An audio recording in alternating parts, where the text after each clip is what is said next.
ప్రియకుమారుడు రక్తం ద్వారా మాకు ఇచ్చినావు. తండ్రి అని మిమ్మల్ని పిలవగలిగే గొప్ప ఆధిక్యత ఇచ్చావు. నీ సన్నిధిని ప్రభువా ఉండే భాగ్యం ఇచ్చావు. నీ దయచేత ప్రభువా నీ కొరకు మమ్మల్ని ప్రత్యేకించుకున్నావు. విశేషముగా నీ ప్రజలుగా నీ సన్నిధిని నీ మందిర ఆవరణంలో మేము ఉన్నాము. మీరు మాతో మాట్లాడండి. మెల్లనైన నీ స్వరం వినిపించండి. తేటగా సూటిగా మీ వాక్యాన్ని బట్టి మీరే నాయనా ఈ దినం మమ్మల్ని దర్శించుమని, మాకు మేలు చేయమని, నీ నామమునకే సమస్త మహిమ ఘనత ప్రభావాలు ఆరోపించుకుంటూ ఈ కార్యక్రమాన్ని మీ చేతులకు అప్పగించుకుంటూ క్రీస్తు పరిశుద్ధ నామం పేరట ప్రార్థించి వేడుకొనుచున్నాము తండ్రి. ఆమేన్. ఆమేన్. దేవుని పరిశుద్ధ నామానికి మహిమ కలుగును గాక. ఆమేన్. ఈ సమయంలో పరిశుద్ధ గ్రంథమైన బైబిల్లో నుండి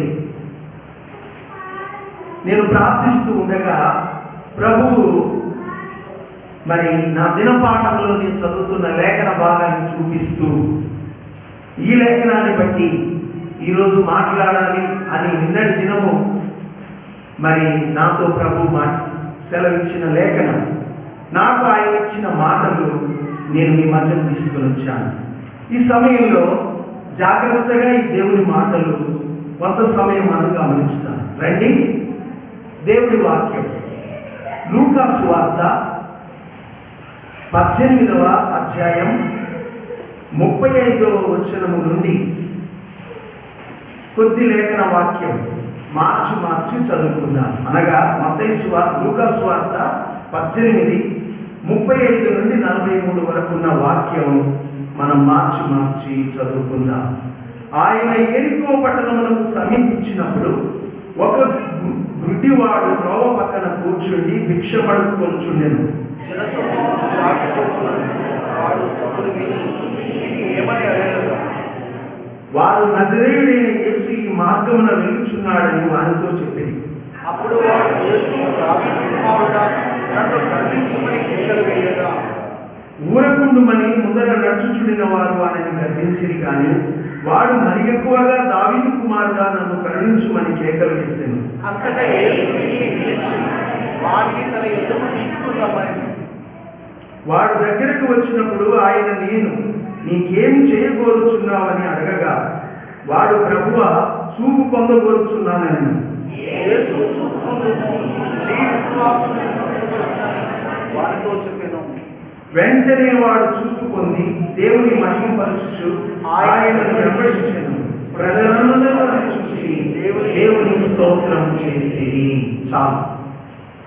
ఈ వాక్యం ద్వారా మనము ప్రాముఖ్యంగా ఈ మధ్యాహ్న కాలం నేర్చుకోబోతున్న సత్యం ఏమిటి అని అంటే, మన ప్రభువైన యేసుక్రీస్తు వారు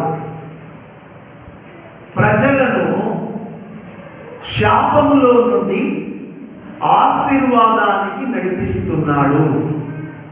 శాపములో నుండి ప్రజలను ఆశీర్వాదానికి నడిపిస్తున్నాడు. From curse to blessing. శాపము నుండి ఆశీర్వాదానికి ప్రభువు ప్రజలను నడిపిస్తున్నాడు. వాక్యాన్ని మనం పరిశీలన చేద్దాం. లూకా సువార్త 18:35లో ఆయన యెరికో పట్టణమునకు సమీపించినప్పుడు, ఆయన యెరికో పట్టణానికి సమీపించినాడు అని రాయబడింది. ప్రభువు యెరికో పట్టణానికి సమీపించుటకు ముందు ఎక్కడికి ప్రయాణం చేయడానికి సిద్ధపడ్డాడో కూడా వ్రాయబడి ఉన్నది. చూడండి ఆ లేఖనము.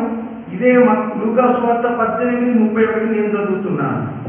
ఆయన తన 12 మంది శిష్యులను పిలిచి, ఇదిగో యెరూషలేమునకు వెళ్ళుచున్నాము, మనుష్య కుమారుని గూర్చి ప్రవక్తల చేత వ్రాయబడిన మాటలన్నీ నెరవేర్చబడును. చూడండి, లూకా సువార్త 18:31లో తన శిష్యులతో ప్రభు ఏం చెప్తున్నాడు? మనము యెరూషలేమునకు వెళ్ళుచున్నాము. ఎక్కడికి పోతున్నారు? యెరూషలేమునకు వెళ్ళుచున్నాడు. యెరూషలేమునకు వెళ్ళే ప్రభువు యెరూషలేమునకు వెళ్ళే ప్రయాణంలో యెరికోకు వచ్చాడు. యెరికోలో ఉన్న వారిని యెరూషలేమునకు తీసుకొని పోవడానికి ఆయన యెరికో మార్గమున వచ్చినాడు. కాబట్టి యెరూషలేము అంటే దేవుని పట్టణం, అది దేవుని యొక్క ఆశీర్వాదం పొందే దేవుని ప్రజలున్న స్థలం.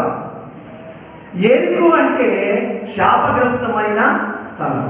కాబట్టి ఆశీర్వాదం కలగజేసే దేవుడు, యెరూషలేమునకు వెళ్ళే దేవుడు చక్కగా యెరూషలేమునకు వేరొక మార్గాన వెళ్ళిపోవచ్చు. కానీ ఆయన ఏ మార్గాన వచ్చాడు? యెరికో మార్గాన వచ్చాడు. చూడండి 35వ వచనంలో, ఆయన యెరికో పట్టణమునకు సమీపించినప్పుడు. చూడండి, యెరూషలేమునకు వెళ్ళే దేవుడు ప్రభువారు యెరికో పట్టణానికి వచ్చినాడు. ఈ యెరికో పట్టణమును గురించి కొన్ని క్రొత్త సంగతులు ప్రభు నాకు వెల్లడి చేస్తున్నాడు.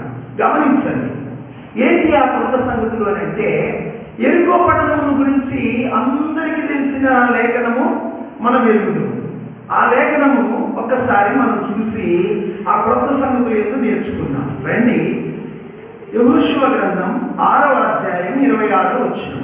యెహోషువ గ్రంథం 6వ అధ్యాయం 26వ వచనం. ఆ కాలమున యెహోషువ జనుల చేత శపథము చేయించి వారికి ఇలాగ ఆజ్ఞాపించింది, ఎవడు యెరికో పట్టణమును కట్టించ పూనుకొనునో వాడు యెహోవా దృష్టికి శాపగ్రస్తుడగును. చాలు, దాని పునాది వేస్తే చిన్న కొడుకు, దాని గౌరవం జ్యేష్ఠ కుమారుడు, దాని గౌరవం నిలవనెత్తితే కనిష్ట కుమారుడు చచ్చిపోతారు. అది అంత శాపగ్రస్తమైన పట్టణం. ఈ యెరికో పట్టణమును మనము జ్ఞాపకం చేసుకున్నప్పుడు శాపము అనేది జ్ఞాపకం వస్తుంది. యెరికో పట్టణము ఎలాంటిది అని అంటే, ఇశ్రాయేలు ప్రజలందరూ శాపగ్రస్తులకు కారణమైన పట్టణం. ఇశ్రాయేలు ప్రజలందరూ కూడా శాపగ్రస్తులకు యెరికో పట్టణం కారణమైంది. ఎలాగో యెహోషువ 7:12 ఒకసారి చూడండి. యెహోషువ 7:12. కాబట్టి ఇశ్రాయేలు శాపగ్రస్తులై శత్రువుల ఎదుట నిలవలేక శత్రువుల ఎదుటను వారు శత్రువుల ఎదుటను వెనకకు తిరిగిరి. చూసారా, ఇశ్రాయేల్ అందరూ శాపగ్రస్తులకు యెరికో పట్టణం కారణం. యెరికో పట్టణం ఇశ్రాయేలు ప్రజలందరికీ శాపాన్ని తెచ్చింది. ఎలా వచ్చింది శాపం? ఆ పట్టణంలోని దేనిని ముట్టకూడదని యెహోషువ ఖండితంగా ఆజ్ఞాపించిన ఆకాను ఏం చేసినాడు? తాను మరి చాటుగా దాచుకున్నాడు. ఆకాను శాపగ్రస్తమైన దానిలో కొంత తీసుకున్నాడు. ఈ ఆకాను చేసిన ఈ యొక్క దొంగ సొమ్మును బట్టి ఇశ్రాయేలు ప్రజలందరికీ శాపం వచ్చింది. అంతేకాదు, ఈ ఆకానును ఆఖరికి ఆకోరు లోయకు తీసుకొని పోయాడు. ఆకోరు లోయలో అతనిని, అతని ఇంటి వారిని, అతని పిల్లలను, అతని కలిగిన పశువులను సమస్తమును రాళ్లతో కొట్టి చంపి అగ్నితో కాల్చి వేసినారు అని ఇదే యెహోషువ గ్రంథంలో దైవవాక్యం మనం చూస్తాం. ఇలాంటి శాపగ్రస్తమైన పట్టణం. ఈ శాపగ్రస్తమైన పట్టణానికి ప్రభు వచ్చాడు, యెరికోకు వచ్చాడు. అయితే ఇక్కడ యెరికోకు యేసు ప్రభు వారి ఉద్దేశంతోనే వచ్చాడు. ఆయన ఉద్దేశం లేకుండా రాలే. ఆయన యెరికో పట్టణానికి ఉద్దేశంతోనే వచ్చాడు. వచ్చిన తర్వాత అక్కడ వచ్చిన ఉద్దేశం ఏమిటి అని అంటే, అక్కడ ఉన్న శాపగ్రస్తులను ఎక్కడికి నడిపించాలి? యెరూషలేమునకు నడిపించాలి. అనగా శాపము నుండి ఎక్కడికి తీసుకుపోవాలి? ఆశీర్వాదానికి తీసుకుపోవాలి. చూడండి, ఆకాను రాళ్లతో కూర్చున్నారు. ఎవరైనా కనికరం చూపేవారు ఉన్నారా? ఎవ్వరు లేరు. యెహోషువ గ్రంథం 7వ అధ్యాయం 22వ వచనం ఒకసారి చదవండి. యెహోషువ గ్రంథం 7:22. అప్పుడు యెహోషువ దూతలను పంపగా వారు ఆ డేరా ఎందుకు పరిగెత్తుకుని చూచినప్పుడు అది డేరాలో దాచబడి ఉండెను. ఆ వెండి దాని క్రింద ఉండెను. కాబట్టి వారు డేరా మధ్య నుండి వాటిని తీసుకుని యెహోషువ యొద్దకును ఇశ్రాయేలు యొద్దకును తెచ్చి యెహోవా సన్నిధిని ఉంచిరి.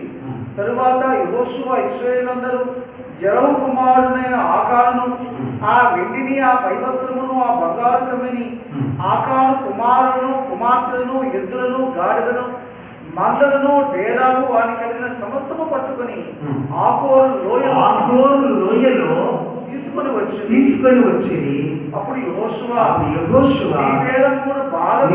మమ్మను బాధ పెట్టితివి, నేడు యెహోవాను బాధ పెట్టినని చెప్పగా ఇశ్రాయేలందరూ వాని రాళ్లతో చావగొట్టిన తర్వాత వాళ్ళు వదిలిపెట్టలే, అగ్నితో కాల్చేశారు. చూడండి ఎంత భయంకరం కదా. ఇప్పుడు రండి యోహాను సువార్త 8:11 చదవండి. యోహాను సువార్త 8:11. ఆమె లేదు ప్రభువా నేను. అందుకు యేసు నేను నీకు శిక్ష విధింపను, నీవు వెళ్ళి ఇక పాపము చేయకుమని ఆమెతో చెప్పాను. చూడండి, ఆకోరు లోయలో ఆకాను సంబంధులను ఆకానుకు కలిగిన వారి అందరినీ రాళ్లతో కొట్టి చంపినప్పుడు అక్కడ ఆదుకునే నాదుడే లేడు, వారిని ఆదుకునే నాదుడే లేడు, ఎవ్వడు పట్టించుకునేవాడు లేడు, ఎవ్వడు సహాయం చేసేవాడు లేడు, ఎవ్వడు విడిపించేవాడు లేడు, సహాయం చేసేవాడు లేడు, పట్టించుకునేవాడు లేడు, విడిపించేవాడు లేడు. అయితే అదే సంఘటన యోహాను సువార్త 8వ అధ్యాయంలో వ్యభిచారమందు పట్టబడిన స్త్రీ ప్రభు దగ్గరికి వచ్చింది. ఈమెను కూడా రాళ్లతో కొడుతందుకు సిద్ధపడ్డారు. కానీ అక్కడ ప్రభు ఉన్నాడు. అక్కడ అద్భుతం ఏంటి అని అంటే, ఈమెకు కనికరం దొరికింది ప్రభువును బట్టి. ఆమె క్షమించబడ్డది. ఆమెకు ఒక అవకాశం ఇవ్వబడ్డది. అమ్మా, నేను నిన్ను శిక్షింపను, నువ్వు వెళ్ళి ఇక పాపం చేయకు అన్న దేవుని మాటను బట్టి ఆమె సింహపు నోట్లో తలబెట్టి బయటకు వచ్చినంత పని అయింది. సింహపు నోట్లో తలబెట్టి మరణపు అంచుకు పోయి బయటకు వచ్చినట్లు అయింది. ఆమెకు ఒక అవకాశం మళ్ళీ దేవుడిచ్చాడు. ఆమె క్షమించబడ్డది, ఆమెకు ఒక అవకాశం ఇవ్వబడ్డది. కానీ ఆకానుకు ఏమి ఇవ్వబడలే? అవకాశం ఇవ్వబడలే. శాపగ్రస్తమైన యెరికోలో నశించిన ఆకానుకు అవకాశం లేదు. కానీ యెరూషలేములో యేసు ప్రభు వారు ఉన్న స్థలంలో ఈ యొక్క వేశ్యకు అవకాశం దొరికింది. కాబట్టి ఇప్పుడు ఆకోరు లోయలో నుండి ప్రభువారు ఏం చేయబోతున్నాడు అని అంటే, ఒక అద్భుతం చేయబోతున్నాడు. ఏంటి అద్భుతము? 2 మాటలు నేను చూపిస్తాను. రండి, ఏషియా గ్రంథం 65:10. ఏషియా గ్రంథం 65:10.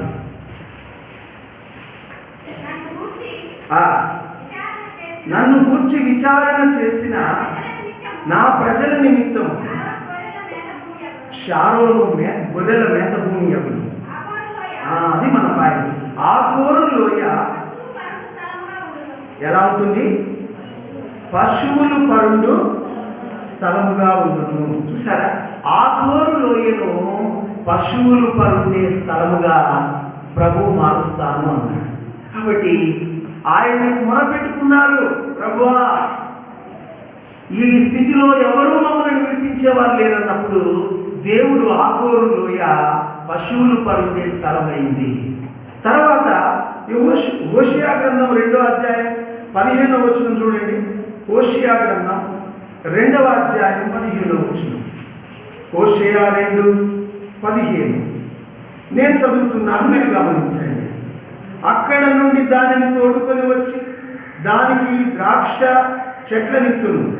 2వ భాగం, ఆకోరు శ్రమగల లోయను నిరీక్షణ ద్వారముగా చేసేదను.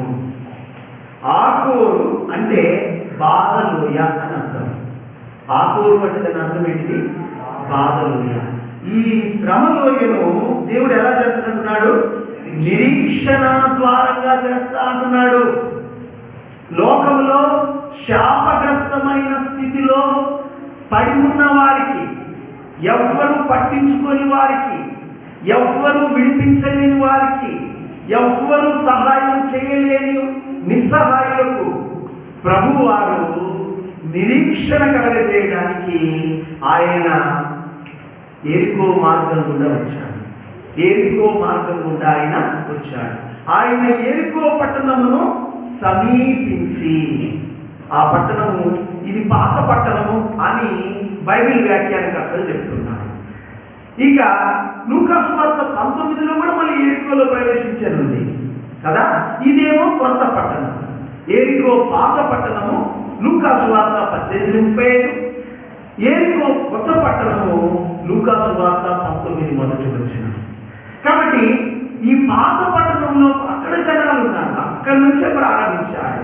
పాత దాని నుండి క్రొత్త దాని వరకు ప్రయాణం చేసి యెరూషలేమునకు తీసుకొని పోవడమే ప్రభు యొక్క ఉద్దేశం. ఇప్పుడు ఈ ఎరికో పట్టణానికి సమీపించినప్పుడు అక్కడ మనకు ఒక వ్యక్తి కనపడుతున్నాడు. చూడండి, ఒక గుడ్డివాడు త్రోవ ప్రక్కన కూర్చుండి భిక్షమనుకొనుచుండెను. చూడండి, ఎరికో పట్టణమును సమీపించగానే అక్కడ ఒక వ్యక్తి అవపడుతున్నాడు. వీడే ఎవ్వడు పట్టించుకొని వాడు, ఇంకా ఎవ్వడు సహాయము చేయని వాడు. ఎవ్వరు అతనికి సహాయం చేయలేరు, ఎవ్వరు కూడా వాడిని విడిపించలేరు. నిస్సహాయ స్థితిలో శాపగ్రస్తమైన పట్టణంలో పడి ఉన్నాడు. వీడి కొరకే ప్రభు వచ్చాడు. నీ జీవితంలో కూడా నాకు ఎవ్వరు సహాయం చేయలేరు, నన్ను ఎవ్వరు పట్టించుకోలేరు, నాకెవ్వరు నన్ను విడిపించలేరు అని నువ్వు అనుకోవచ్చు. కానీ నీకు సహాయం చేయడానికే ప్రభు వచ్చాడు. శాపగ్రస్తమైన స్థితిలో నుండి నిన్ను ఆశీర్వాదానికి నడిపించడానికే ప్రభువు నీ దగ్గరికి వచ్చాడు. చూడండి, ఎరికో పట్టణానికి ప్రభువే వచ్చాడు. గుడ్డివాడు రాలేడు కనుకనే ఎరికో పట్టణంలో ఉన్నవాని కొరకు ప్రభువే అక్కడికి వచ్చాడు. కాబట్టి మన దగ్గరికి కూడా ప్రభువే వచ్చాడు. నువ్వు ప్రభు దగ్గరికి వెళ్ళడం కాదు, ప్రభువే నీ దగ్గరికి వచ్చాడు. నిన్ను శాపగ్రస్తమైన స్థితిలో నుండి ఆశీర్వాదానికి తీసుకుపోవడానికి వచ్చాడు. ఇంతకీ వీడి శాపం ఏంటో చూద్దాం. వీడి శాపం ఏంటి? జాగ్రత్తగా వినండి. గుడ్డివాడు నంబర్ 1 రాయబడ్డ మాట, అంతేనా? రెండవ మాట త్రోవ ప్రక్కన కూర్చున్నవాడు. మూడవ మాట భిక్షగాడు లేక భిక్షమడుకొనుచున్నాడు. మరి భిక్షగాడు కనుకనే భిక్షమడుకొనుచున్నాడు. 3 ఇతని శాపం, ఇతనికి ఉన్న స్థితి. ఇదే పరిస్థితి మానవులందరికీ ఉన్నది అని బైబిల్ గ్రంథంలో నేను ఇప్పుడు వాక్యాన్ని బట్టి చూపించబోతున్నాను. వాడు గుడ్డివాడు, మానవులు కూడా గుడ్డివారే అని దైవ వాక్యం తెలియజేస్తుంది. ఎలా గుడ్డివారో ఒకసారి చూద్దాం రండి. ఇర్మియా గ్రంథం 5వ అధ్యాయం 21వ వచనం. ఇర్మియా గ్రంథం 5వ అధ్యాయం 21వ వచనం. కన్ను నుండి చూడకయు చెవు నుండి వినకయు ఉన్న వివేకము లేని మూడులాగా మాట వినుడి. చూడండి, ఈ వాక్యాన్ని గమనించండి. కన్ను నుండి చూడకయు. కన్నులు ఉన్నాయట కానీ చూడలేదు. ఇది అన్నమాట మనకున్న గుడితనం. వాడికేమో పూర్తిగా కన్నులు లేవు, మనకేమో కన్నులు ఉన్నాయి కానీ చూడలేదు. కన్ను నుండి చూడలేని వారము, కన్ను నుండి చూడలేని వారము దాన్ని చేస్తాం. Cigarette smoking is injurious to health. పొగ త్రాగుట ఆరోగ్యానికి హానికరం. ఎంతమంది చదువుకున్నోళ్ళు, ఎంతమంది గొప్ప గొప్ప విద్యావంతులు దాన్ని త్రాగుతున్నారు. మరి వారి కన్ను లేవా? సిగరెట్ పెట్టె మీదనే వ్రాయబడి ఉన్నది కనపడతా లేదా? అంతేకాదు, టొబాకో కాసెస్ క్యాన్సర్. పొగాకు క్యాన్సర్ క్యాన్సర్ రోగానికి కారణము అని చెప్పబడుతుంది. భయంకరమైన బొమ్మ కూడా దాని మీద ఉంటుంది కదా. మరి కనపడతలేదా? చూస్తలేరా? చూస్తున్నారు, చేస్తున్నారు. అది చెడు అని తెలిసి కూడా నువ్వు చెడే చేస్తున్నావు. నీ కళ్ళు లేవు, నువ్వు గుడ్డిదానవు. నీకు కళ్ళు లేవు, నువ్వు గుడ్డివాడవు. కళ్ళున్న గుడ్డివాడవు. అది నీవు చెడు అని నీకు తెలుసు, కానీ దాని దగ్గరికి పోతావు, దాన్నే చేస్తావు. కళ్ళుండి గుడ్డివారైన వారు, చెవులుండి వినలేని వారు మానవులు. తర్వాత ఇంకొక మంచి మాట ఉంది చూడండి. యెషయా గ్రంథం 43:8. యెషయా గ్రంథం 43:8 వచ్చి, కన్ను నుండి అందులైన వారిని, చెవు నుండి బదులులైన వారిని తీసుకొని రండి. ఇక్కడికి దేండి వాళ్ళని ఇక్కడికి దేండి. ఎవరిని?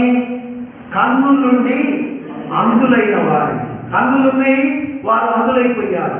కన్నులు లేవని కాదు, కన్నులున్నాయి కానీ అందులైపోయారు. వారి జీవితం పాడు చేసుకుంటున్నారు, వారి కుటుంబాలు పాడు చేసుకుంటున్నారు, వారి యొక్క జీవితాన్ని సర్వనాశనం చేసుకుంటున్నారు. కన్నుల నుండి అందులైన వారిని, చెవుల నుండి కూడా బదిరులైపోయినారు. చెవులు వినబడతలేవు, మంచి మాట చెవులోకి ఎంత మాత్రం వెళ్తలేవు.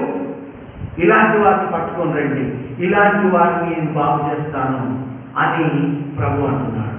చూడండి, మొట్టమొదటిది గుడ్డితనం. రెండవది వారికి ఉన్న శాపం ఏంటి చెప్పండి? త్రోవ ప్రక్కన కూర్చున్నాడు. త్రోవ ప్రక్కన ఎందుకు కూర్చున్నాడు? జనరల్గా త్రోవలో ఉంటే తను కూడా పోతాడు. వాడి కన్నులు వైపించు కాబట్టి వాడి స్థానం ఎక్కడిది? త్రోవ ప్రక్కనే. త్రోవలో ఉండే లేని స్థితి. కన్నుంటే త్రోవలో ఉంది, త్రోవ లేదు. ప్రక్కన ఎందుకున్నాడంటే కన్ను లేకనే త్రోవ ప్రక్కన ఉన్నాడు. దేవుడికి సందేహం వచ్చిందట ఒకరోజు.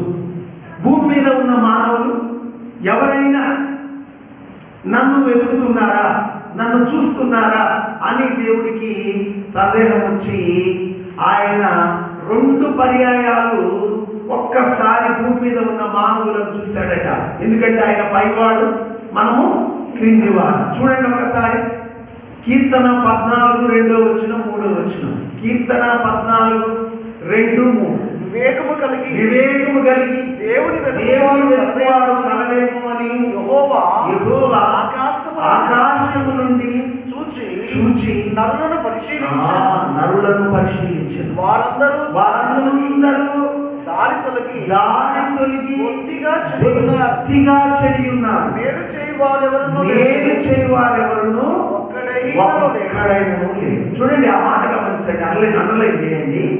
ఆయన పైనుండి నరులను పరిశీలించినప్పుడు వారందరూ దారి తొలగి బొత్తిగా చెడి ఉన్నారు. దారి తొలగి, దారిలో లేరు, దారిలో మానవులు లేరు, దారి తొలిగారు. మళ్ళీ కీర్తన 53:2 చూడండి. కీర్తన 53:2. కీర్తన గ్రంథం 53:2. వివేకము కలిగి దేవుని వెతుకువారు కలరేమో అని దేవుడు ఆకాశము నుండి చూచి నరులను పరిశీలించారు. వారందరూ దారి తొలగి బొత్తిగా చెడి ఉన్నారు. ఒకడును తప్పకుండా అందరూ చెడి ఉన్నారు. మేలు చేయువారెవరును ఒక్కడైనను లేదు. చూసారా, భూమి మీద ఉన్న మానవులందరూ దారి తొలగి చెడి ఉన్నారు. కాబట్టి యెషయా 53:6 కూడా అదే చెప్తుంది. మనమందరము గొర్రెల వలె త్రోవ తప్పితిమి. త్రోవలో ఉన్న వారు ఎవరు లేరు, మానవులు అందరూ త్రోవ తప్పినారు. దేవుడి త్రోవలో లేరు, త్రోవ తప్పినారు మానవులు. కాబట్టి ఇది శాపం. త్రోవలో లేకపోవడం శాపం, గుడ్డితనం శాపం, త్రోవ ప్రక్కన కూర్చుండడం శాపం. ఇంకొకటి ఏంటంటే, ఇంకొక శాపము భిక్షం ఎత్తుకుంటున్నాడు. ఇది కూడా శాపమే. శాపానికి కారణంగానే ఉంది భిక్షం ఎత్తుకొనుట. కాబట్టి భిక్షాటన, భిక్షం ఎవరు ఎత్తుకుంటారు? ఏ దిక్కు ఏ దిశ లేని వారు, లేకపోతే ఏ ఆధారం లేని వారు భిక్షగాళ్ళుగా శాపగ్రస్తులుగా వారు భిక్ష ఎత్తుకుంటారు. కానీ కుమారులైన వారు, ఒక తండ్రి ఓ మంచి ధనవంతుని కుమారులైన వారు భిక్ష ఎత్తుకుంటారా? వారు భిక్ష ఎత్తుకోరు. కుమారులు స్వతంత్రులు. భిక్షగాళ్ళు ఎప్పుడు కూడా భిక్ష మీదనే బతుకుతారు, వాళ్ళు స్వతంత్రులు కాలేదు.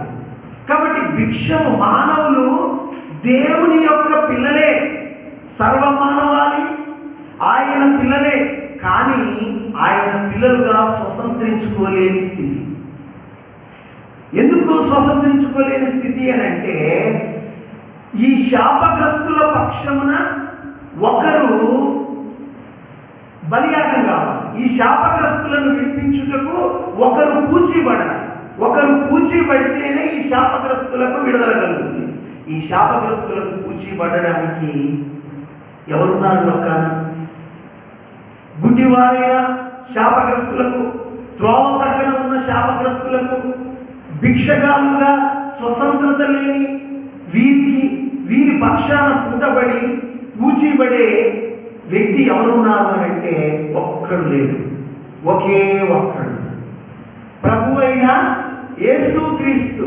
ఆయనే శాపగ్రస్తులైన వారి పక్షమున పూచీబడి వారి పక్షమున తాను శ్రమ పుచ్చుకొని విడిపించుటకు వచ్చినాడు. ఇప్పుడు ఆయనే సర్వమానవాళి శాపము, పాపము శిలువలో బలియాగంగా మానవులందరి కొరకు రక్తం కార్చడానికి యెరూషలేముకు పోతుంది. ఇప్పుడు యెరూషలేముకు పోతుంది. యెరూషలేములకు పోయే త్రోవలో శాపగ్రస్తమైన యెరికో పట్టణంలో ఉన్న వాళ్ళని కూడా పట్టుకొని పోతుంది. మీ కొరకు నేనే శాపం కాబోతున్నాను, మీ కొరకు నేనే పాప పరిహారం కాబోతున్నాను, రండి అని వారిని పట్టుకుంటూ తీసుకొని యెరూషలేమునకు తాను బలియాగంగా ఆయన వెళ్ళిపోయాడు. కాబట్టి గమనించు, నీ కొరకు పూటపడడానికి లోకాన్ని ఎవ్వరు లేరు. నిన్ను విడిపించడానికి, నీకు సహాయం చేయడానికి, నిన్ను పట్టించుకోవడానికి లోకాన్ని ఎవరు లేడు. ప్రభు అయిన యేసుక్రీస్తే నీ కొరకు తన్ను తానుగా అప్పగించుకున్నాడు గనక ఇప్పుడు వాక్యం ఏం చెప్తుంది తెలుసా? ప్రభు అయిన యేసునందు ఎవరు విశ్వాసం ఉంచుతారో వారందరూ దేవుని కుమారులు, దేవుని పిల్లలు. As many as received Jesus Christ, they have right to become the children of God. ఎంతమంది ప్రభువైన యేసుక్రీస్తును విశ్వసించినారో, ఆ ప్రభుని నమ్ముకున్నారో వాళ్ళందరూ ఎవరట? దేవుని కుమారులు. కుమారులు స్వతంత్రులు, కుమారులు కాని వాళ్ళందరూ తండ్రి ఎదుట భిక్షగాళ్ళే. కాబట్టి తండ్రి, పరమ తండ్రి అయిన దేవుడు ఒక్కడే. ఆ పరమ తండ్రికి పిల్లలుగా అయిన వారే స్వతంత్రులు, పిల్లలు కాని వారంతా భిక్షగాళ్ళే. మరి మాకు డబ్బులు లేవా? ప్రభువు ఒక వాక్యం చూడండి, వీళ్ళకు ఎలాంటి అతిశయం ఉందో చూడండి. ప్రభువు లేకున్నా కూడా వీళ్ళ అతిశయం మాత్రము చాలా గొప్పగా ఉంది. నిజమే, ఒకసారి చూద్దాం. ప్రకటన గ్రంథం 3వ అధ్యాయం 17వ వచనం. ప్రకటన గ్రంథం 3వ అధ్యాయం 17వ వచనం. నీవు దౌర్భాగ్యుడవును, దిక్కుమాలిన వాడవును, దరిద్రుడవును, గుడ్డివాడవును, దిగంబరుడవై ఉన్నావని ఎరగక నేను ధనవంతుడను, ధనవృద్ధి చేసి ఉన్నాను, నాకేమీ కొదవలేదని చెప్పుకొనుచున్నాను. చాలా లవోదికీయ సంఘముల గురించి మాట్లాడుతున్నారు. అంటే వీళ్ళు ప్రభువులో లేరు. ప్రభువును బయట ఉంచారు, వీరు లోపల ఉన్నారు.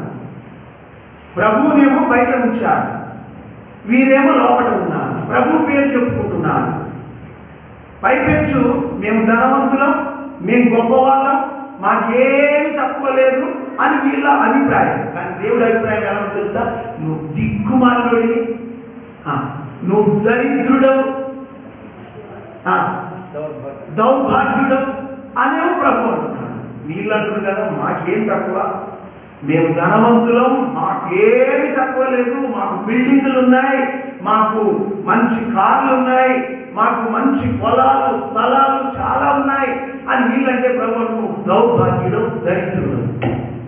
ఎందుకంటే ఇక్కడ ఉన్న నీ బిల్డింగులు, ఇక్కడ ఉన్న నీ కార్లు, ఇక్కడ ఉన్న నీ పొలాలు, ఇక్కడ ఉన్న నీ స్థలాలు ఏవి కూడా నీతో రావడం దరిద్రుడా. నువ్వు దిక్కుమాలోడివి, నువ్వు దరిద్రుడు, నువ్వు దౌర్భాగ్యుడు. ఎందుకంటే నువ్వు కుమారుడవైతే ధనవంతుడు, పరలోక రాజ్యము నీది, బంగారు వీధులు నీవి, శ్రేష్టమైన పట్టణము నీకు ఇవ్వడానికి, నేను గొప్ప ధనవంతుని చేయడానికి నేను వచ్చాను. కాబట్టి ప్రభువు లేకుండా నీకు ఎంత ఉన్నా కూడా ప్రభు అంటున్నాడు నీవు భిక్షగాడవే అంటున్నాడు. ఇలాంటి శాపములో ఈ వ్యక్తి ఉన్నాడు. ఇప్పుడు నువ్వు అదే అనగా ప్రభు అయిన యేసుని నమ్మని వారందరూ కూడా అదే స్థితిలో ఉన్నారు అన్న సత్యమును గ్రహించాలి. అయితే వీని కొరకే వచ్చాడుగా ప్రభు, ఆ పట్టణానికి వచ్చాడు. పట్టణానికి రాగానే వాక్యం గమనించండి త్వరగా. లూకా సువార్త 18వ అధ్యాయం 36వ వచనం. జనసమూహము దాటిపోవచ్చున్నట్లు వాడు చప్పుడు విని ఇది ఏమని అడగగా వాడు నజరేయుడైన యేసు ఈ మార్గమున నడుచుచున్నాడని వారితో చెప్పి. చూడండి, జనసమూహం దాటిపోవచ్చున్నట్లు వాడు చప్పుడు విన్నాడట కదా. చూడలేడు కాబట్టి చెవులైతే పనిచేస్తున్నాయి. చప్పుడు విన్నాడు. చప్పుడు వినగానే ఎమ్మటి అడిగాడు, ఏమిటి ఇది అని అడిగాడు. అడగగానే చెప్పారు. ఏం చెప్పారు? నజరేయుడైన యేసు ఈ మార్గమున వెళ్ళుచున్నాడు. నీ మార్గమున వెళ్ళుచున్నాడు ప్రభువు. నిన్ను తనతో పాటు తీసుకొని పోవటం నీ మార్గాన వెళ్ళుచున్నాడు. ఆయన ఉద్దేశం అది. అసలు ఈ మార్గానికి ప్రభు ఎందుకు వచ్చినాడు? యెరూషలేమునకు వెళ్ళాల్సిన ప్రభువు ఎరికోకి ఎందుకు వచ్చాడు? ఈ మార్గమున వచ్చి నిన్ను తీసుకొని పోవడానికి వచ్చాడు. నిన్ను తీసుకొని పోవడానికి వచ్చాడు. ఈ మార్గమున వెళ్ళుచున్నాడు అనగా ఎరికో మార్గమున వెళ్ళుచున్నాడు. లోక మార్గమున యేసు వెళ్ళుచున్నాడు. యేసు వెళ్ళుచున్నాడు. ఇప్పుడు లోకంలో ఉన్న ఈ యొక్క గుడ్డివాడు, భిక్షగాడు, త్రోవ ప్రక్కన కూర్చున్న వీడు విన్నాడు. వినిన వెంటనే తన విశ్వాసంతో దేవుని మొరపెట్టుకుంటున్నాడు. వినెను అన్న మాట చూస్తాం కదా, విని కేక వేశాడు. కాబట్టి బైబిల్ గ్రంథ వాక్యము రోమీయులకు రాసిన పత్రిక 10వ అధ్యాయం 17వ వచనం ఏం తెలియజేస్తుందంటే, వినుట వలన విశ్వాసము కలుగును, వినుట క్రీస్తును గుర్చిన మాట వలన కలుగును. యేసు క్రీస్తు వారి మాట వింటే ఎవరికైనా విశ్వాసం కలగాల్సిందే. ఈరోజు నేను మార్నింగ్ అవర్స్ వాకింగ్ చేసుకుంటూ వస్తున్నాను. మార్గంలో ఒక సహోదరి, అయ్యా పాస్టర్ గారు వందనాలు. అమ్మా ఎవరమ్మా కొంతగా వందనాలు? ఏంటి సిస్టర్? సార్ మీరు మాకు సహాయం చేయాలి. ఏం చేయాలి? మా అమ్మాయి అనారోగ్యంతో పడి 30 సంవత్సరాల వయసులో ఉంది. ఆమె ఒక చిన్నపిల్ల తల్లి. హాస్పిటల్కి తీసుకుపోయినాం, ఎటు అర్థం కావట్లేదు, ఏం చేయాలో తోస్తలేదు. నాకు మీ ప్రభువే జ్ఞాపకం వచ్చాడు. మీ ప్రభువును ప్రార్థన చేస్తే నా బిడ్డకు ఆరోగ్యం కలుగుతుందని నాకు అనిపిస్తుంది. దయచేసి మా ఇంటికి రండి, ప్రార్థన చెయ్యండి. యేసు ప్రభు విషయము ఎరిగిన ప్రతి ఒక్కరికి ఏం కలుగుతుంది చెప్పండి? విశ్వాసం కలుగుతుంది. యేసు మాట, యేసును గూర్చిన మాట నీ జీవితంలో నీకు సహాయం చేయగలదు. యేసు ఒక్కడే నిన్ను విడిపించగలడు. No man can save you except Jesus. Yesu తప్ప నీ స్థితి నుండి, నీ పరిస్థితి నుంచి విడిపించేవాడు ఎవడునో లేడు. ఇప్పుడు వానికి అర్థమైపోయింది, యేసు ఈ మార్గాన వెలుచున్నాడు అని అంటే నా కొరకే వచ్చాడు. ఇంక ఇక్కడ ఎవడున్నాడు? నా కొరకే ఆయన వచ్చాడు అని వాడు గుర్తిరిగి వాడు ఏం చేస్తున్నాడు చూడండి. అప్పుడు వాడు 38వ వచనం, యేసు దావీదు కుమారుడా నన్ను కరుణించుమని కేకలు వేయగా. యేసు దావీదు కుమారుడా, ఈ మాట మనం గమనించాలి. యేసు అని పిలుస్తున్నాడు, వారి నోట రక్షక అని పిలువబడుతుంది. యేసు అంటే దాని అర్థం ఏంటిది? రక్షకుడు అని అర్థం. యేసు అంటే రక్షకుడా అని అర్థం. యేసు అని పిలుస్తున్నాడు. ఇంకొక మాట అంటున్నాడు, దావీదు కుమారుడా నన్ను కరుణించు అని కేకలు వేసెను. గమనించండి, దావీదు కుమారుడా అంటున్నాడు. వీడు పలుకుచున్న మాట గొప్ప మాట. దావీదు కుమారుడా అని ఎందుకు పిలుస్తున్నాడు? అసలు దావీదు కుమారుడా అంటే అసలు ఎవరి దావీదు కుమారుడు ఎవరు? దావీదు కుమారుడు ఎవరో కాదు, లోకానికి రావలసిన మెస్సియా. హీబ్రూ భాషలో మెస్సియా, గ్రీకు భాషలో క్రీస్తు, అభిషిక్తుడు. యేసుక్రీస్తు ప్రభువు ఈ లోకానికి రాకముందే లోకం కొరకు నియమించబడ్డాడు. మానవులందరి పాపములు పోవాలంటే, మానవులందరూ వారి యొక్క పరిస్థితుల నుంచి విడుదల పొందాలి అని అంటే రక్షకుడు వస్తాడు. ఆ రక్షకుడు మెస్సియా దావీదు సంతానంలో నుండి వస్తాడు. ప్రవక్తలు ఎప్పుడో చెప్పారు, దావీదుకి ఎప్పుడో వాగ్దానం చేయబడ్డది, నీ సంతతి నిత్యము సింహాసనం మీద ఉంటుంది. సొలొమోను ఉన్నాడా? సొలొమోను కొంతకాలమే ఉన్నాడు. చూడండి, ఆయన రాజ్యముల గురించి కూడా ఈ ప్రవచనం దావీదు కుమారుడు అన్న మాట ఒకసారి చూడండి.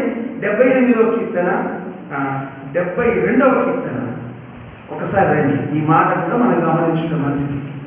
72వ కీర్తన వచనము 8, సముద్రము నుండి సముద్రము వరకు, యూఫ్రటీస్ నది మొదలుకొని భూదిగంతముల వరకు అతడు రాజ్యం చెందాడు. సొలొమోను చేశాడా? సొలొమోను రాజ్యంలా లేదు. ఎవరిది రాజ్యము? దావీదు సంతానమైన క్రీస్తుది. సముద్రము నుండి సముద్రం వరకు, యూఫ్రటీస్ నది మొదలుకొని ఎక్కడి వరకంట? భూదిగంతముల వరకు, the end of the world, the end of the earth, భూదిగంతముల వరకు ఆయన రాజ్యం చేయు. ఈయన దావీదు కుమారుడని చెప్పబడ్డాడు. అందుకొరకే మత్తయి సువార్త 1వ అధ్యాయం 1వ వచనం మనం గమనించాలి. అబ్రహాము కుమారుడగు దావీదు కుమారుడైన యేసుక్రీస్తు వంశాలు. కాబట్టి దావీదు కుమారుడు అన్న మాటలో గొప్ప మర్మం ఉంది. ఆయన మెస్సియా, లోకానికి రావలసిన రక్షకుడు. ఆయన ద్వారానే లోకములో ఉన్న మానవాళికి అందరికీ విడుదల కలుగుతుంది. ఈ సత్యమును వాడు ఎరిగి దావీదు కుమారుడా అంటున్నాడు. వీడు గుడ్డివాడే, త్రోవ ప్రక్కన కూర్చున్నవాడే, భిక్షగాడే, కానీ వీడికి సత్యం తెలుసు. ఈ సత్యం కొరకు వాడు కనిపెట్టుకున్నాడు. ఈ సత్యము నా మార్గానికి ఎప్పుడు వస్తుందా అని కనిపెట్టుకున్నాడు. ఇప్పుడు సత్యం వచ్చింది, కేక వేసి చెప్తున్నాడు, దావీదు కుమారుడా నన్ను కరుణించు అంటున్నాడు. కాబట్టి దావీదు కుమారుడు క్రీస్తు అని వాడు చెప్తున్నాడు. ఆ పక్కన ఉన్న వారు ఏం చేశారట? ఊరకుండుమని గర్తించింది. దాని అర్థం ఏంటో తెలుసా మీకు? ఆ పక్కవారు వీడు కేకలేస్తుంటే వాళ్ళు ఊరకుండుమని గర్తించారట. ఎందుకు గర్తించారు తెలుసా? వాళ్ళు వీడన్న మాట గర్తించారు.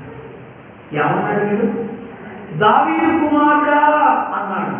అంటే ఓ మెస్సియా, లోకానికి రావాల్సిన క్రీస్తు అని వాడు చెప్తున్నాడు. వీళ్ళు ఏం చేస్తున్నారు తెలుసా? ఎంట వచ్చేవాళ్ళు ఆయన మెస్సియా అని తెలవకుండానే మెస్సియా ఎమ్మటి తిరుగుతున్నారు. ఆయన అభిషక్తుడు, లోకానికి రావాల్సిన రక్షకుడు, కన్యక గర్భాన లోకాన జన్మిస్తాడు అని ప్రవక్తలు ప్రవచించిన వ్యక్తి ఈయనన్న సంగతి వాళ్ళకు తెలవకుండానే వాళ్ళు ఆయన వెంబడి తిరుగుతున్నారు. ఒక్క మాట, వెంట ఉన్న వారికి ఆయన క్రీస్తు అన్న సంగతి తెలవదు, విన్నవాడు ఆయన క్రీస్తు అని గ్రహించాడు. కొంతమంది దేవుని మందిరానికి వస్తారు కానీ నువ్వు ఏ దేవుడి దగ్గరికి వచ్చినావో ఆ దేవుడు ఎలాంటి వాడో నీకు తెలియదు. నువ్వు దేవుడి దగ్గరికే వస్తున్నావు, వారం వారం ఆయన దగ్గరికే వస్తున్నావు, కానీ నీకు ఆయన ఎవరో తెలియదు. గుడ్డివాడు వాడు తెలుసు, ఆయన ఎవరో తెలుసు. దావీదు కుమారుడు ఆయనే, ఆ క్రీస్తే రక్షించేవాడని వాడు ఎరిగాడు. కాబట్టి నీవు దేవుడు ఆయన ఎవరో ఎరగగలిగితే నీవు మేలు పొందుతావు. నీ పక్కన ఉన్నప్పటికీ కూడా నువ్వు ఆయన ఎరగకపోతే నువ్వు మేలు పొందాలి. దేవుని మందిరానికి వస్తున్నావు, దేవుని సన్నిధిలో కూర్చుంటున్నావు, వెళ్తున్నావు, కానీ నువ్వు వచ్చిన దేవుడు ఎవరో తెలుసా? ఆయన క్రీస్తు. ఆయన ద్వారా సమస్తం జరుగుద్ది. ఆయన లోకరక్షకుడు, ఆయన సృష్టికర్త. లోకానికి రావాల్సిన వాడు ఆయనే. వచ్చాడు, మానవుడిగా వచ్చాడు. ఇప్పుడు ఆ సత్యాన్ని ఎరిగి దావీదు కుమారుడా అని పిలుస్తున్నాడు. కాబట్టి నీవు యేసు ఆయన క్రీస్తు అని గుర్తెరుగు. ఆ క్రీస్తు మన పాపముల కొరకు శిలువ మీద చనిపోవాలి, సమాధి చేయబడాలి, మూడో దినాన తిరిగి లేవాలి. అది నెరవేర్చడానికే ప్రభు వచ్చాడు, అది నెరవేర్చాడు. ఇప్పుడు నువ్వు ఆయన నమ్మితే నీ జీవితంలో నీకు గొప్ప రక్షణ. నువ్వు కేకవేయి, రక్షక దావీదు కుమారుడా, నువ్వు తప్ప నన్ను రక్షించేవాడు ఎవడు లేడు అని ఆ ప్రభువును కేక వేస్తున్నాడు. వాళ్ళని గర్దించారు, వీడే కేకేస్తున్నాడు. చూడండి, వాడు గద్దించిన తర్వాత మళ్ళీ ప్రభువారు వెళ్తూనే ఉన్నాడు.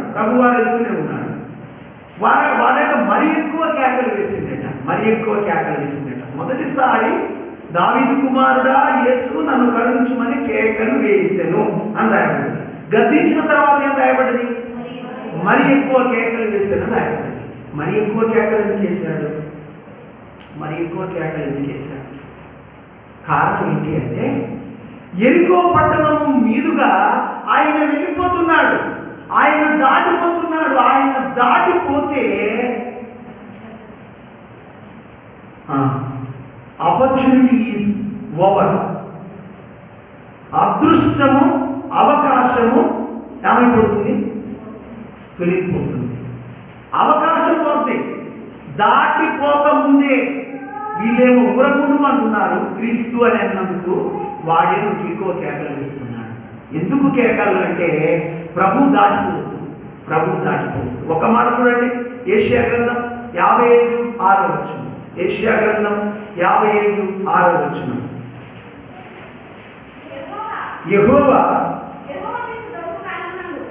యెహోవా మీకు దొరుకు కాలమునందు ఆయనను వెతుకుడి, ఆయన సమీపముగా ఉండగానే ఆయనను వేడుకోండి. చూడండి, యెహోవా మీకు దొరుకు కాలమునందు ఆయనను వెతుకుడి, ఆయన సమీపంగా ఉండగానే వేడుకోండి. ఇప్పుడే సమయం. ఆయన దాటిపోతాడు. దాటిపోక ముందే కేకవే. దాటిపోయిన తర్వాత ఎంత కేక వేస్తున్నాను కదా, ఇక్కడ ఉన్నాడు, కేక వేస్తే పడుతుంది. అక్కడికి పోయాడు, ఇప్పుడు ఎట్లా వేయాలి కేక? చిన్నగా వేస్తే తినపడతా? ఇంకా గట్టిగా వేశాడు. గట్టిగా వేయడంలో ఉద్దేశం ఏంటిది? వినబడాలి. దాటిపోతున్న యేసుకు వినబడాలి. నీ ప్రభువు నీ జీవితంలో దాటిపోతున్నాడు. ఇది నీకు గోల్డెన్ ఆపర్చునిటీ. నీ కొరకే ఈ వాక్యం. నీ జీవితంలో ప్రభు ఇప్పుడే నీ ముందు దాటిపోతున్నాడు. ఇప్పుడు కేకవేయి, నన్ను కరుణించు, నన్ను విడిపించు అని నువ్వు కేకవేయి, నన్ను రక్షించు అని కేకవేయి. కేక వేస్తే నిన్ను త్రోసేసేవాడు కాడు ఆయన. కానీ నువ్వు కేక వెయ్యకపోతే ఒక మాట నువ్వు బాగా చదవాలి, చెవులున్న వారు వినాలి. రండి, లూకా సువార్త 16వ అధ్యాయము 24వ వచనం లూకా సువార్త ఒక్క చదవండి. తండ్రివైన అబ్రహామా, నా యందు కనికరపడి తన వేడి కొనను నీళ్ళలో ముంచి నా నాలుకను చల్లార్చుటకు లాజరును పంపుము. ఆ మాట గమనించండి. నేను ఈ అగ్ని జ్వాలల్లో యాతన పడుచున్నానని ఎలా చెప్పినాడు? కేకలు వేసి చెప్తున్నాడు. ఎక్కడ ఉండి కేకలు వేసి చెప్తున్నాడు? పాతాళంలో అగ్ని జ్వాలల్లో నేను యాతన పడుతున్నాను కేకలు వేస్తున్నాడు. జాగ్రత్త. ప్రభువు నీకు సమీపంగా ఉండి ఆయన మందిరానికి వచ్చి నీవే ఇప్పుడే నన్ను నమ్ముకో అని ప్రభు నీతో అంటున్నప్పుడు ఇప్పుడే నువ్వు కేక వేయకపోతే అక్కడ కేక వేయాల్సి వస్తుంది. భూమి మీద నీవు దేవుని కొరకు కేక వేయకపోతే పాతాళంలో కేకలు వేయాల్సి వస్తుంది. కానీ ఏమన్నా ప్రయోజనమా? పాతాళంలో కేకలు వేస్తే ఆ కేకలను బట్టి ఏమైనా మేలు కలిగిందా? కనీసం చుక్క నీళ్లు చిటికెన వేలుతో ఎన్ని నీళ్ళు వస్తాయండి? చిటికెన వేలు ఉంచాలని. పాపం ఎంత చిన్నదాని కొరకు ఆశపడ్డాడు కదా. చిటికెన వేలు. తండ్రివైన అబ్రహామా, లాజరుతో ఒక గ్లాస్ నీళ్లు పంపించాలన్నా ఒక పద్ధతి ఉంటుంది కదా. గ్లాసు నీళ్ళ కొరకు కూడా ఆశపడలేదు. అది కూడా ఏదంట, చిటిక నీళ్ళకి ఎంత వస్తాయి? చిటిక నీళ్ళు నీళ్ళలో ముంచి నా నాలుకను చల్లార్చుకున్నాడు. ఒక్క చుక్క కొరకు ఆశపడ్డావా? నీకు ఆ ఒక్క చుక్క కూడా దొరకదు. బా ఘోరం. నీవు ప్రభు అయిన యేసుక్రీస్తును నమ్మకుండా, ఆయనకు నీ హృదయం ఇవ్వకుండా, ఆయన నీకు సమీపంగా ఉన్నప్పుడే ఆయన నమ్మకుండా ఆయన నువ్వు త్రోసేస్తే నీ పరిస్థితి భయంకరం. నీ స్థానము పాతాళంలో ఉంటుంది.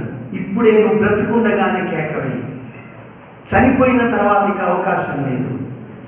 ఇప్పుడు బ్రతికుండగానే నువ్వు సువార్త వింటుండగానే ప్రభు అయిన యేసు నన్ను రక్షించు, నీవే లోకరక్షకుడు అని నువ్వు ఆ ప్రభుని నమ్ముకొని ఆయనకు నీ జీవితాన్ని సమర్పించుకుంటే ప్రభువారు ఇప్పుడే నీకు విడుదలిస్తాడు. కేక ఇప్పుడే వేయాలి. ఇప్పుడు వేయకపోతే ఎక్కడేస్తారు కేక? పాతాళంలో కేక వేస్తారు. కానీ నో యూస్, నో యూస్. ఇప్పుడే ఇప్పుడే కేక వేయను. ఎందుకంటే తర్వాత ఉండవో కూడా తెలియదు. మానవ జీవితానికి 100 ఏళ్ళ ఆయుష్ దినదిన గండమన్నారు. 100 ఏళ్ళ ఆయుష్ కిందట అంటే ఎప్పుడైనా పోవచ్చు. ప్రభు అయిన యేసు లేకుండా, ఆయన ఏమి విశ్వాసం లేకుండా నువ్వు చనిపోయిన వరకు ఈ ధనవంతుని పక్కన తేలుతావు. వాడి పక్కనే తేలుతావు. వాడి కేక వేస్తున్నట్టు నువ్వు కేక వేస్తావు. అప్పుడు నీకు పశ్చాత్తాపం వస్తుంది. పాస్టర్ గారు గొంతు దించుకొని కేకవేయి యేసు రక్షకుడు, ఆయన నమ్ముకోనంటే నా పాపపు కోరికలతో, నా పాపపు ఇచ్చలతో, నా పాపపు ఆలోచనలతో అయ్యో యేసుని నేను నమ్మనెత్తినే అని వాడు తలగొట్టుకుంటాం. తలగొట్టుకుంటే ఏమి ప్రయోజనం? కేకలు వేస్తే ఏం ప్రయోజనం? కాబట్టి దాటిపోకముందే సమయమును నువ్వు సద్వినియోగం చేసుకునేటట్లు ఆ గుడ్డివాడు కేక వేసినట్లు నువ్వు కేకవేయగా ప్రభువు నిలిచెను అని రాయబడదండి. గొప్ప మాట. చూడండి ఆ తర్వాత వాక్యం. అప్పుడు యేసు, అంతటా యేసు నిలిచి వారిని తన యుద్ధకు తీసుకొని రమ్మని. గమనించండి అక్కడ ఎన్నో వచ్చినామండి. అంతటా యేసు నిలిచి 40 వచ్చిన. గుడ్డివాడు కేకలు వేసి ప్రార్థించాడు. అంతటా యేసు నిలిచి, అంతటా యేసు నిలిచి. చూడండి బైబిల్లో గొప్ప ప్రార్థన అని ఒక విషయాన్ని అన్నారు. ఏంటిదా గొప్ప ప్రార్థన అంటే? యెహోషువ దేవుని ప్రార్థించి సూర్యుని ఆకాశంలో నిలబడమని చెప్పాడు. ఒక మనుష్యుడు చేసిన ప్రార్థనను బట్టి సూర్యుడు నిలబడిపోయినాడు, చంద్రుడు ఆగిపోయినాడు ఒక దినమంతా. ఇది గొప్ప ప్రార్థన. అయితే దానికంటే గొప్ప ప్రార్థన భూమి మీద ఉంది. ఏంటిది అని అంటే, యేసునుగాక నువ్వు కేక వేసి, నిజంగా నీకు అక్కర ఉంటే కేక వేసి పిలిస్తే ప్రభువే నిలుస్తాడు.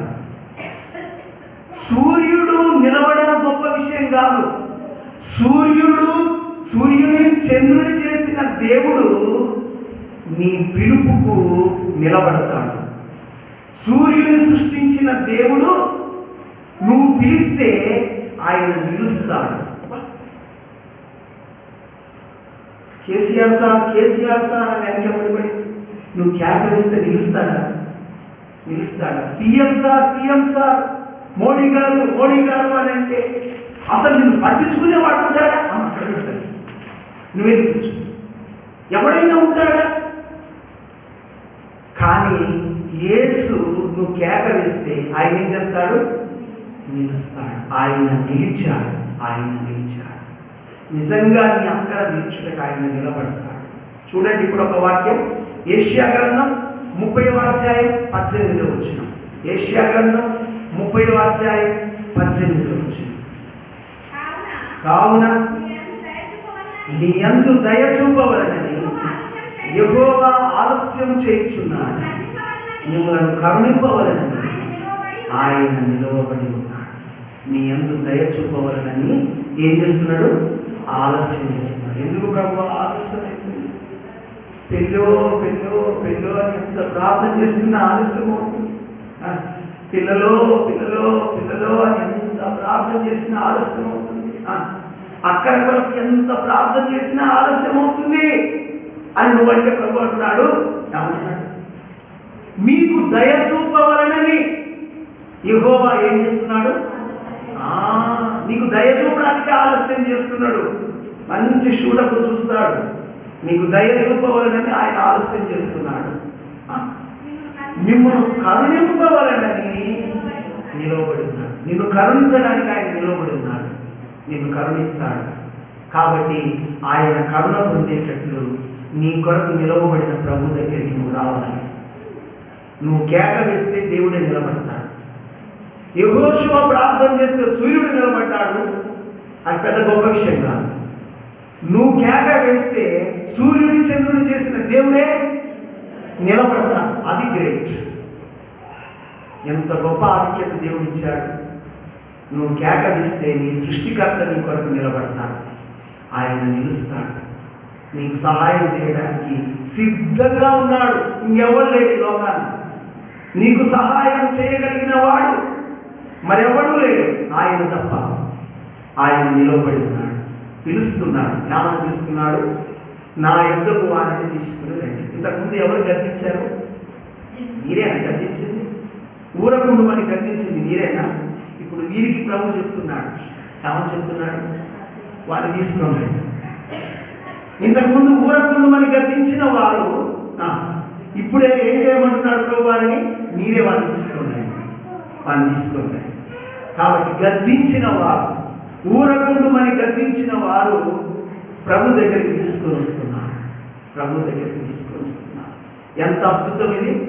ప్రభు దగ్గరికి తీసుకొని వచ్చిన తర్వాత చూడండి, అక్కడ దేవుని వాక్యం. నేను ముగింపులోకి వస్తున్నాను. వాడు దగ్గరకు వచ్చినప్పుడు ఆయన, నేను నీకు ఏమి చేయబోతున్నావని వాడిని అడగగా, వాడి దగ్గరికి వచ్చాడు. ప్రభు దగ్గరికి వచ్చాడు. నా వరకే వచ్చావు ప్రభు, కాబట్టి ఇదే నాకు ఛాయిస్.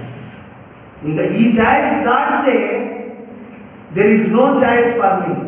నాకు మళ్ళీ అవకాశం లేదు. నా కొరకే వచ్చావు అనుకొని వాడు చక్కగా ప్రభు దగ్గరికి వచ్చి నిలిచాడు.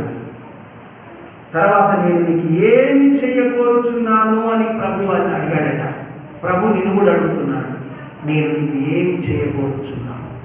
నేను నీకు ఏమి చేయకు. నా దగ్గరికి వచ్చావు, నన్ను పిలిచావు, నేను నీ దగ్గరికి వచ్చి నిలబడ్డాను. What can you do for you? నేను నీ కొరకు ఏం చెయ్యాలి? నేనేం చెయ్యాలని నువ్వు కోరుకుంటున్నావు? What do you want me to do for you? నేను నీ కొరకు ఏం చేయాలని అడుగుతున్నావు అని అంటున్నాడు. వాడు మంచి మాట అన్నాడు, ప్రభువా చూపు దయచేయుము అన్నాడు కదా, చూపు దయచేయుము అన్నాడు. నేను ఇక్కడ ఒక చిన్న మాట చెప్తాను. వీడెవడో తెలుసా? వీరి యొక్క శాపగ్రస్తమైన స్థితిలో 3 విషయాలు చెప్పాను. మొదటిది ఏంటిది? రెండోది ఏంటిది? మూడోది ఏంటిది? భిక్షగాడు. ప్రభువా ఈ మార్గాన్ని వచ్చినోడు లేడు, దాదాపు 4 రోజుల నుంచి నా భిక్షా పాత్రలో 10 రూపాయలు వేసినోడు కూడా లేడు ప్రభువా, దయచేసి మార్గాన్ని వెళ్తున్నావు, ఏమైనా తింటా, ఒక్క 10 రూపాయలు వేయి స్వామి ఈ భిక్షా పాత్రలో అని అడిగే అవకాశం ఉంది. భిక్షం అడగడు, రక్షణ అడిగాడు. కొంతమంది దేవుడి దగ్గరికి వచ్చి, ప్రభువా మా పిల్ల పెళ్లి కొరకు సాయం చేయి భిక్షం, నాకు ఉద్యోగం సాయం చేయి భిక్షం, నా చేతి పని కలిసి వచ్చేటట్టు సాయం చేయి భిక్షం. ఒరే భిక్షగాడా, నువ్వు భిక్షగాడలాగా ఎందుకుంటావు? కుమారుడిగా ఆయన నిన్ను తన కొడుకుగా చేసుకొని నిన్ను వారసునిగా చేస్తానంటే ప్రభు దగ్గరికి వచ్చి, ప్రభుని నేను నమ్ముకుంటాను కానీ ఇంకొద్దిగా భిక్షం అడుగుతుంది. ఏంటి భిక్షం? నా కడుపులో బాగా దిక్కుద్ది, అస్సలు నాకు రోగం తగ్గుతలేదు, ఏం గ్యాస్ ఆ పాడుపడ్డ గ్యాస్ నన్ను వదిలిపెడతలేదు, యేసు ప్రభువా నాకు భిక్షమే నాయన, ఈ గ్యాస్ పోయేటట్టు చేయి నాయన, భిక్షమేనా? నిన్ను రక్షించి నిన్ను తన బిడ్డగా చేసుకొని నిన్ను యెరూషలేమునకు తీసుకుపోవడానికి వచ్చిన ప్రభువు దగ్గర నువ్వు రక్షణ అడగకుండా చాలా మంది దేవుడి దగ్గర ఏమడుగుతున్నారు? ఏమడగడానికి వచ్చినావు? మందిరానికి నువ్వు భిక్షానికి వచ్చినావా? భిక్షగత్తే, భిక్షగాడా, నీ బ్రతుకు మార్చుకో, నీ ప్రభువును రక్షణ అడుగు. ప్రభువా నా కన్నులు తెరువుమో, సర్వేంద్రియాన నయనం ప్రధానం. కళ్ళు ఉంటే అన్ని చూడగలరు, కళ్ళు లేకపోతే ఏది కనబడదు. నా కన్నులు తెరవబడ్డాయి, ఇప్పుడు నాకు అన్నీ అర్థమవుతుంది, నాకు అన్నీ తెలిసిపోయినాయి. ఒకప్పుడు నా కళ్ళు మూయబడ్డాయి, ఆ రోజు నేను ఏం చేస్తున్నానో నాకే తెలవలేదు. నీకు కళ్ళు మూయబడ్డాయి కనుక ఇప్పుడు నీకు పరిస్థితి అర్థం కావట్లేదు, ప్రభు యొక్క విలువేంటో నీకు తెలుస్తలేదు, ప్రభు ఎంత ఉన్నతమైన వాడో నీకు తెలుస్తలేదు. ఆ ఉన్నతమైన ప్రభువును ఏమడుగు? ప్రభువా నువ్వే నాకు కావాలి, నాకు చూపు కావాలి. నాకు చూపు ఎందుకు అడిగాడు తెలుసా? చూపు ఎందుకు అడిగాడు తెలుసా? చూపు ఎందుకు అడిగాడంటే తన స్థితి మారాలి అంటే తన కళ్ళు తెరవబడాలి. చూడండి, గుడ్డోడు ఏడున్నాడు, ఆయన కూర్చున్నాడు, వాడి స్థానం ఎప్పుడు మార్చుతుంది? ఎప్పుడు మార్చబడుతుంది? కళ్ళు వస్తే వాడి స్థానం మార్చబడుతుంది. ప్రభు వారు నీకు రక్షణ ఇస్తే నీ స్థానమే మారుతుంది. యేసయ్య నీకు రక్షణ ఇస్తే నీ స్థితే మారుతుంది, నీ పరిస్థితే మారుతుంది. నీ పరిస్థితి మార్చుకోవాలి ప్రభు అంటే, నా పరిస్థితి ఇటనే ఉండగాని ప్రభువా, నేనున్న పరిస్థితిలో నేను ఇటనే ఉండగాని ప్రభువా, నాకేమైనా భిక్ష వేస్తావా? భిక్షని కడుపు నొప్పి, కాలు నొప్పి, భిక్ష అడుగుతావా? నీ పరిస్థితి మార్చుకోవా? నీ స్థితి మార్చుకోవా? ప్రభువు నీ స్థితి మార్చడానికి వచ్చాడు. వాడు చక్కగా అడిగాడు, చూపు కావాలి అన్నాడు. ప్రభు ఏమన్నాడు? వాక్యం స్పష్టంగా ఉంది, చూపు పొందుకొనుము. Receive your sight, receive your sight. చూపు పొందుకొనుము ప్రభు చెప్పాడు. ఆయన నోట నుండి శక్తి కలిగిన మాట బయటకు వచ్చేసింది, చూపు పొందుకో, కథం. ఆమేన్. ఆయన ఆయన ఆయన పేరే ఆమేన్. యేసు ప్రభు వారి పేరేంటో తెలుసా? ఆమేన్ అన్నవాడు. ఆయన నోట నుండి మాట వచ్చింది అంటే అది ఆమేన్. చూపు పొందుము అన్నాడు, తక్షణమే వారికి చూపు వచ్చేసింది. ఇంకొక మాట అన్నాడు, నీ విశ్వాసము స్వస్థపరిచింది. నీ విశ్వాసము నిన్ను స్వస్థపరిచింది, నీ విశ్వాసమును బట్టే నీకు ఈ పూర్ణ స్వస్థత కలిగింది అని ప్రభువు అంటున్నాడు. ఆ తర్వాత ఏం జరిగిందో మనం చూస్తాం. చూడండి చివరి భాగం.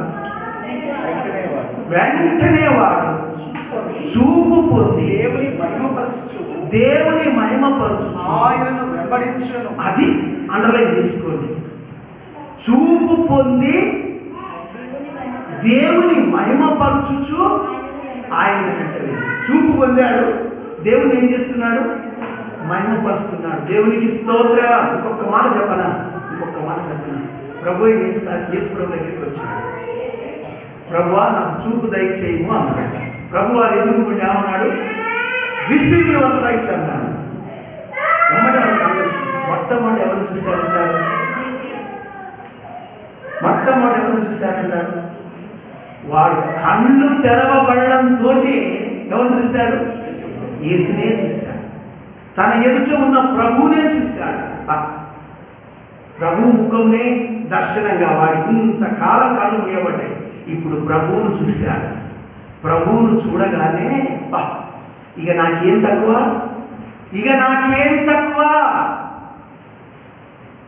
నా ప్రభువు నన్ను బాగు చేశాడు, నన్ను స్వస్థపరిచాడు, నా ప్రభువు నా ఎదుటనే ఉన్నాడు. ప్రభువా, I will follow you, wear ever you go I will follow you. నువ్వు ఎక్కడ పోతావో నీతో పాటు నేను నిన్ను అనుసరిస్తా. యేసును అనుసరిస్తూ వెళ్ళిపోతున్నాడు. ఇప్పుడు ఏం జరిగింది తెలుసా? వాని స్థితి మారింది. కళ్ళు రానంత వరకు నీ స్థితి గడనే సస్తావు. నీ కళ్ళు తెరవబడినంత వరకు నువ్వు గడనే ఉంటావు, గానే ఉంటావు. నీ కళ్ళు తెరవబడితే నీ స్థితి, నీ పరిస్థితి మారుతుంది. ఎందుకు అంత కఠినంగా గడనే స్వస్థమని అన్నవా? మీరు మారలేదు కనుక నాకు అట్లా అనిపిస్తుంది. అరే, ఇంతకాలం మందిరానికి వస్తున్నావు, నీ కళ్ళు తెరవబడ్డాయా? ఎందుకమ్మా? ఎందుకు ఈ సోది? ఎందుకు సోదరా ఈ సోది? వస్తూ పోతూ ఎందుకు ఈ సోది? కళ్ళు తెరవబడితే నీ జీవితమే మారుతుందిగా. కళ్ళు తెరవబడకుండా ఎప్పుడు భిక్షానికి వచ్చినట్టు జాబు ఇంకా రావాలి, పెద్ద జాబు రావాలి, 3 నెలల నుంచి జీతాలు రావట్లేవు, ఇంకేందయ్యా? ఇవి చాలా ఉన్నాయి మామూ, ఇచ్చగానే మామూలుగా లేవు, చాలా ఉన్నాయి. ఇంకేదో రావాలంట, అవి అస్సలు రావట్లేవు. అన్ని వస్తాయి. ముందు ఆయన కలిగి ఉండు. నువ్వు ఆయన మీద విశ్వాసం ఉంచు, ఆయనకు లోబడు అని అంటే ఆయనకు లోబడకుండా ఆయన ద్వారా మేలు పొందాలనుకుంటున్నారు, కానీ ఆయనను వద్దంటున్నారు. ఆయన ద్వారా మేలు కావాలి, కానీ ఆయన వద్దు. కానీ వీడు ఏం చేసినాడు? కళ్ళు తెరవబడగానే చక్కగా యేసుని వెంబడిస్తూ ఆయన పోతున్నాడు. యేసు ఎక్కడికి పోతున్నాడు? యెరూషలేముకు పోతున్నాడు. ఎక్కడున్నా తీసుకుపోతున్నాడు? యెరికోలో ఉన్నవాడిని తనతో పాటు యెరూషలేముకు తీసుకొని పోతున్నాడు. అక్కడ ఉన్న వాళ్ళంతా ఏమన్నారు తెలుసా? దేవునికి స్తోత్రం అంటున్నారు. నిన్ను బట్టి దేవునికి ఎంతమంది స్తుతులు చెల్లిస్తున్నారు? నీ ఒక్కని బట్టి ఎంతమంది దేవునికి స్తుతులు చెల్లిస్తున్నారు? కాబట్టి నిన్ను బట్టి దేవునికి స్తోత్రం చెప్పబడుతుంది. నీ జీవితంలో నీవు శాపం నుండి ఎక్కడికి వెళ్తావు? ఆశీర్వాదానికి వెళ్తావు. From curse to blessing. శాపము నుండి ఆశీర్వాదాన్ని ఇచ్చే ప్రభువు నీ కొరకు ఈ మాటలు ఇచ్చాడు. ఈ దినమైన నీ దేవునికి లోబడు అని ప్రభు నిన్ను బతిమాలుచున్నాడు. ప్రార్థన చేసుకుందాం.